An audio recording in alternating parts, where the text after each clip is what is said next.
और संथाल के महागामा विधानसभा सीट से भाजपा से टिकट दिलाने के नाम पर 24 लाख की ठगी का ये मामला सामने आया। दरअसल 2024 के विधानसभा चुनाव के दौरान निरंजन कुमार सिन्हा ने महागामा विधानसभा सीट से बीजेपी से टिकट दिलवाने के नाम पर डॉक्टर विवेक पर 24 लाख की ठगी का आरोप लगाया। निरंजन कुमार सिन्हा के वकील के द्वारा भेजी गई नोटिस में इसका खुलासा हुआ है। नोटिस में कहा गया है कि रांची में भाजपा सांसद दीपक प्रकाश के आवास पर दोनों की मुलाकात हुई थी। टिकट को लेकर के पैसे की डील दीपक प्रकाश के घर पर ही हुई थी। हालांकि इस मामले पर बीजेपी पूरी तरह से अपना पल्ला झाड़ लिया है। बीजेपी प्रवक्ता शिवपूजन पाठक ने कहा है कि ऐसी कोई बात ही नहीं है, यह बनी बनाई बातें हैं, ये पूरी तरह से अफवाह है। इस आरोप में किसी प्रकार का कोई सच्चाई ही नहीं है। इस मामले पर झारखंड मुक्ति मोर्चा ने बीजेपी पर तंज कसते हुए कहा है कि यह बीजेपी की पुरानी आदत रही है, डील हुई है तभी इस तरह के आरोप लगे हैं।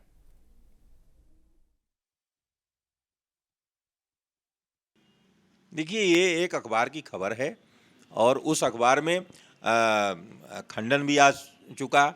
जिस व्यक्ति ने आरोप लगाया, जिस व्यक्ति के ऊपर कहा गया, उसने भी अपने बयान दे दिए हैं। इसलिए इस पर और कोई बयान कहीं से भी, चूँकि पार्टी स्तर का कोई चीज़ है नहीं, इसलिए इसमें कोई निर्णय नहीं या पार्टी कोई बयान नहीं देगी। हाँ, जिसके से संबंधित है उनका बयान अखबारों में भी छप चुका है।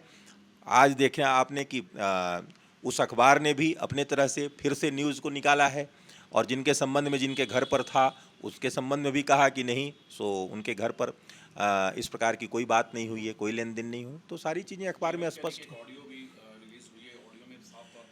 नहीं, जेएमएम को तो जेएमएम इसलिए वो कर रही है कि चूँकि भाजपा से संबंधित ये मामला है। जेएमएम इसके विषय में क्यों नहीं बताती है? जो चुनाव आयोग में चुनाव के खर्चों के विषय में उनके ही विधायक ने उठाया था कि पैसा बांट दिया गया था, कम पैसा दिया गया था, ये सब बात क्यों नहीं जेएमएम बोलती है? कौन उठाया था? उन्हीं के विधायक तो उठाए थे।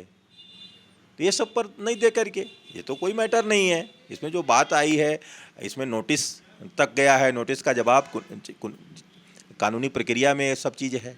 जिसको जवाब देना होगा, जिससे संबंधित है, वो देगा। देखिए, भारतीय जनता पार्टी का डील करने का इतिहास रहा है और खास करके उन राज्यों में जहां पर भारतीय जनता पार्टी शासित राज्य नहीं है। और कई ऐसी घटनाएं हैं जिस घटना के बारे में आप भी जानते हैं, हम भी जानते हैं, पूरा देश और दुनिया जानता है। तो ये कोई नई बात नहीं है। अगर बात उठी है, अगर आग है, तो उसका कहीं ना कहीं वो चिंगारी लगी हुई है। और सिर्फ ये बातें बोल करके कि हमारे ऊपर में गलत आरोप लगाया जा रहा है, इससे आप बच नहीं सकते। 25 लाख रुपए में अब देखिए, ये कुछ बातें ऐसी होती है जो जांच का विषय हो जाता है और जांच होनी चाहिए। हम लोग तो चाहेंगे कि उनके ऊपर में जो भी आरोप लगे हैं उसकी जांच हो जाए।